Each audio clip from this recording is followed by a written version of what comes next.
G'day everyone, Jay here, SquiggleFPV, here to do a quick review. TinyhawkS. Now, I'm pretty excited about this. It's not a bad little unit from what I've just had a look at. I've only had a quick look at it. There's a few things we talk about it in the up close, yeah, it's the Mark II version of the TinyHawk. You got the normal TinyHawk. And now the TinyhawkS comes, it has an option of 2S. Alright, let's take a look at it in the up close. See you then. Here we are with the up close. The Emax Tinyhawk. Now, I've got to say, digging this little case. It's like got the faux carbon fibre, I guess you'd call it. Kind of like the FatShark cases on the higher end ones, the HDs and the HDOs and stuff like that. It's pretty nice, cool little, it's pretty tough too, I guess. Now I'll open him up, and this is what you get. So, obviously, here's the little beast itself. Looks pretty nice, not too different from the original one. There might be a few, I think there's a few extra supports here to make it a bit stronger.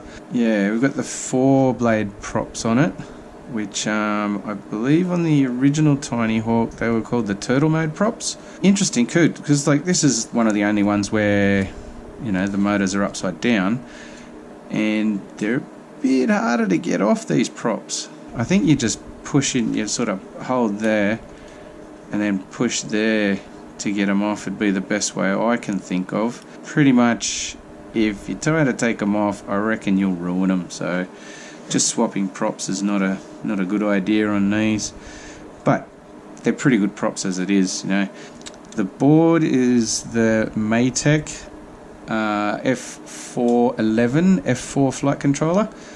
It does have OSD. The built-in speed controller is the ESC's. It's 4-in-1 obviously, and they're 5 amp, which is pretty standard for one of these size micros. Now the camera, there's not much info on the camera, but it's a 600 VTL, which I believe is fairly good. It's not a bad little camera. I've had a quick look through it. It gives you a really nice picture, but we'll have a look at the picture through the goggles when we do some videos in a second.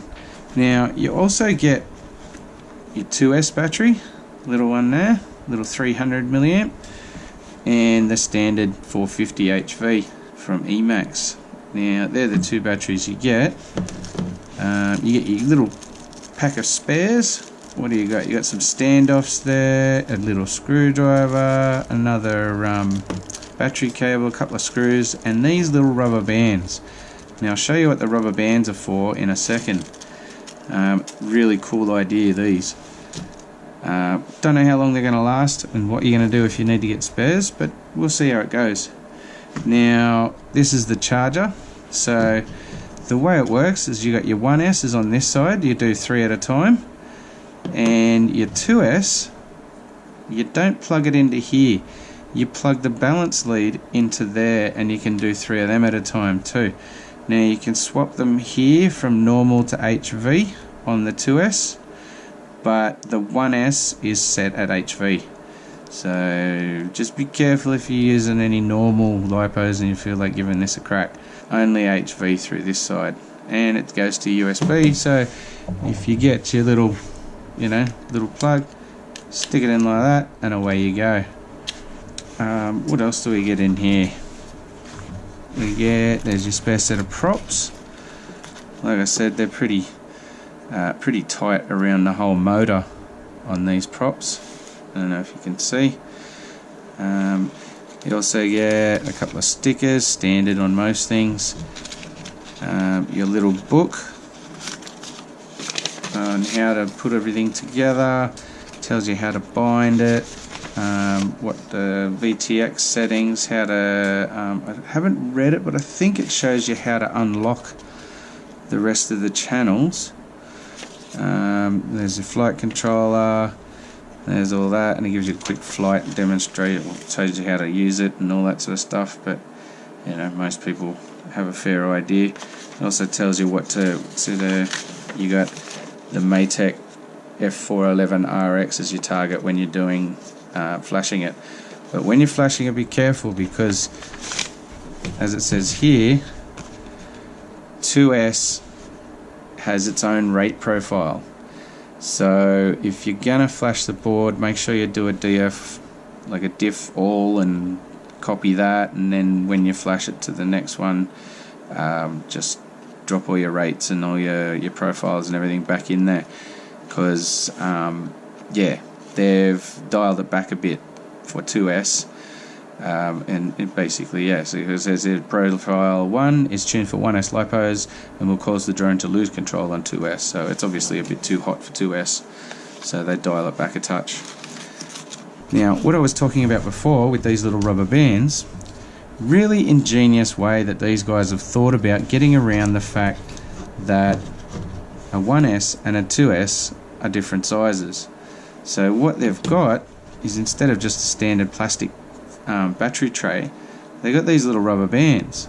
So when you stick your 1S in, it just slides in like that and holds it nice and steady. And then when you stick your 2S in, the rubber bands go around that too. So as you can see, and it holds that. Oh my god, there we go, all thumbs today. And there we go, so it holds that one nice and tight too. So pretty cool idea. But as I said, if these rubber bands do go, which, you know, you hit the ground a couple of times, and they will scrape and rub and break them, I don't know how you're going to get new ones. Maybe just get some more normal rubber bands, but getting them that size, small ones, probably can be a bit difficult. Now, there we go. So, but yeah, it's 4 screws. You can take this plate off and change those rubber bands, simple as. Yeah, so the boot button's on the top. You can probably get to it through there, just over here on the top there, and then your bind button just there. And now this little button up here, this is your VTX button, and that's how you change your channels. So long press, short press, standard thing, and it's easy to go. I always do it through CLI on Betaflight. It's much easier, pretty simple to do. I will put a little instructions down in the description.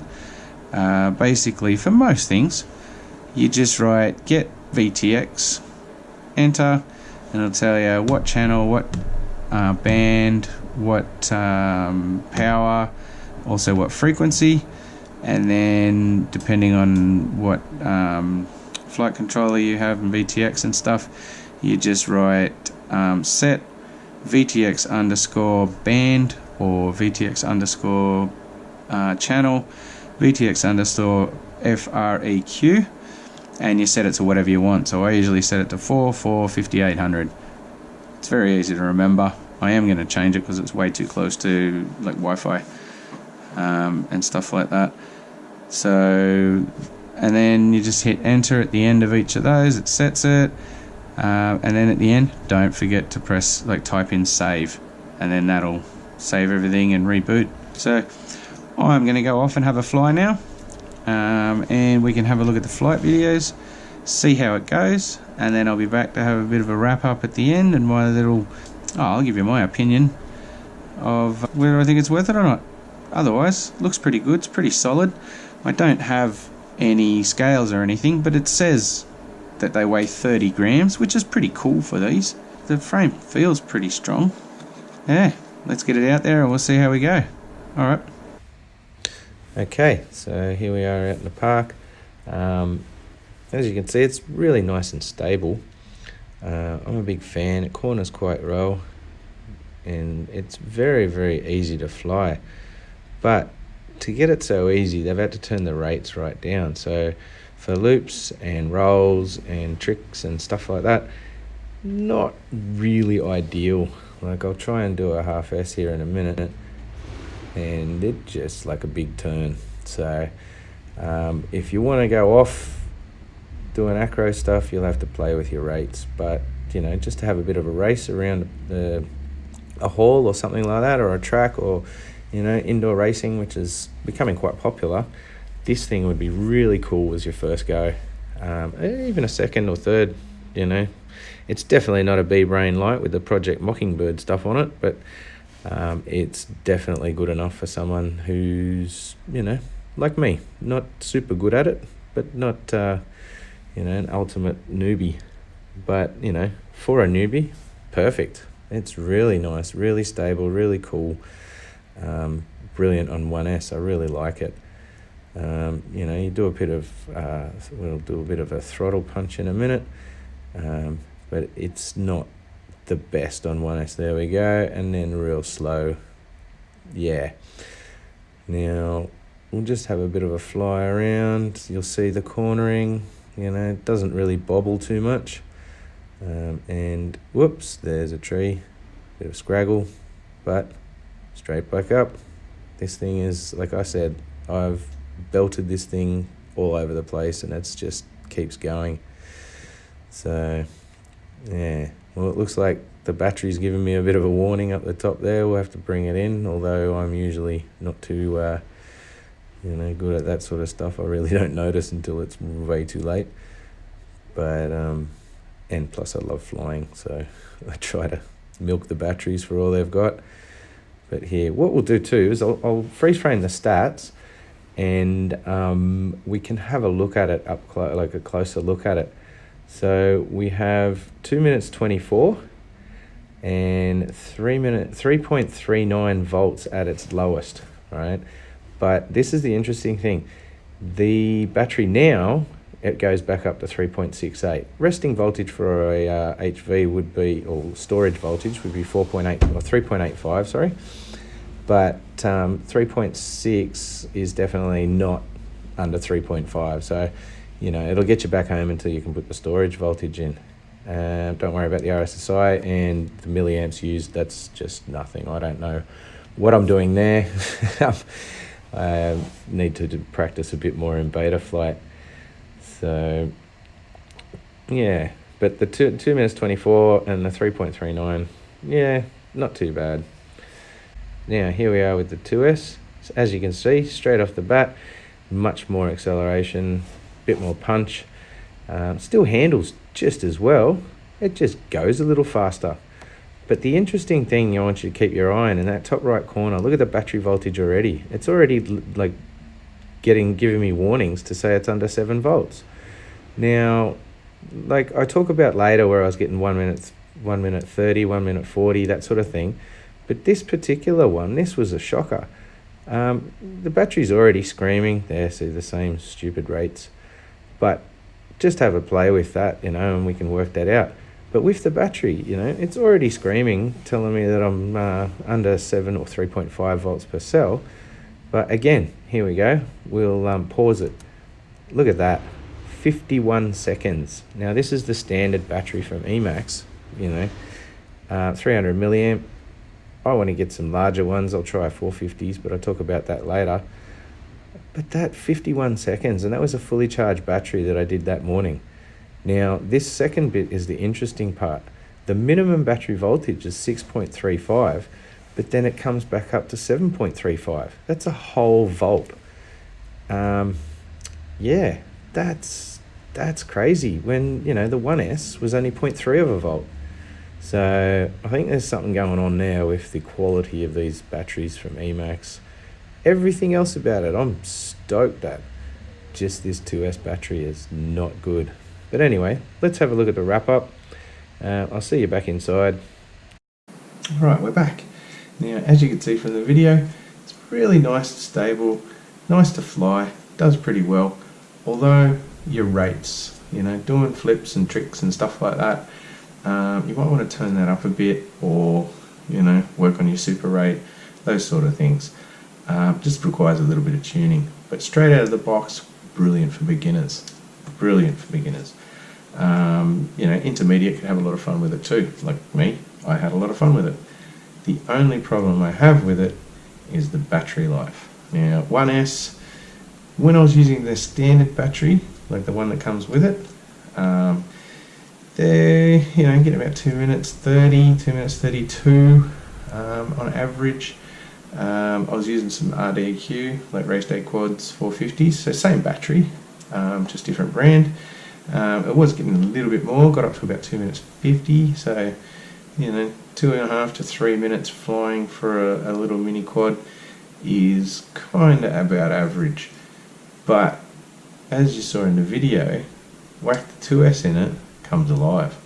But the worst thing about that is 1 minute 38, 1 minute 48, 1 minute 42, they were the times that I was getting on the 3 goes I had with it. I'm not impressed with that battery. So I might look into that, maybe try a 450, see what I can do there, see how much better flight times can be. But yeah, you've got to make sure you swap the profile over. So I think with doing it through your controller, you can do it with your OSD through smart audio. You know, just go left with the throttle and then up with the other stick, the right stick. That'll get you into OSD menu. You go into profiles and change it to channel 2 or profile 2. Or if you don't want to do it that way, just down left with your throttle stick and then left with the right stick, and that is profile 1, and then down left and up is profile 2. That's how you can do it with those. Really simple, just don't forget it, because you'll smoke it if you run it on 2S. Because I think I did it for about 10 seconds, I forgot, came back in, the motors were really, really warm. Not very good. You know, running the 1S profile on 2S batteries. Would I buy one? Yes, I would. You know, I would, because they're a lot of fun. They're really solid. Like, I have stacked this way more than the Mobula, and I'll put 2 frames through my Mobula.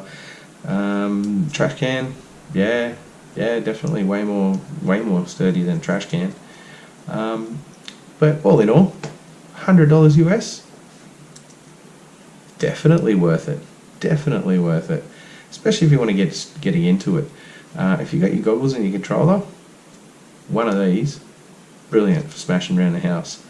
1S around the house, 2S outside, go for your life, mate. Beautiful, beautiful. So really keen on this. The only other thing I noticed too is when you flip it over and you whack it in turtle mode, I think it's because of the orientation of the battery is left-right. When you try and go left or right like you would normally on a quad, it doesn't do it. I had to go forwards or backwards to flip it back. That was the only way that I could do it, especially on polished wooden floors in our house. Yeah, really, really weird. I have a feeling it's got something to do with the battery orientation. But yeah, the only way I can get it to flip was forwards or backwards, not side to side like you usually do with any other mini quad or any other quad in general. You just whack it to the side and it flips over. But yeah, all in all, yeah, I'd give it about 7 out of 10. Yeah, that's my first rating on my review. But yeah, I reckon about 7 out of 10. Yeah, good value. Battery's really, this one, shocking. This one's really nice, like not a bad little battery. I think I want to give this a go charging it on a normal charger, on my ISDT. The charger that they give you, I don't know if it's charging it up to the right amount. I'd really like to give it a crack on the proper charger and see how that goes, and then give the flight time a go there. But otherwise, yeah, camera quality is not bad. The motors, the whole thing, the solid, it is such a solid little frame. But yeah, 7 out of 10. Hit the links below, help support me. If you like my reviews, subscribe. I think it's in this corner. You know, get into watching it. Thanks for watching. Catch you on the next one.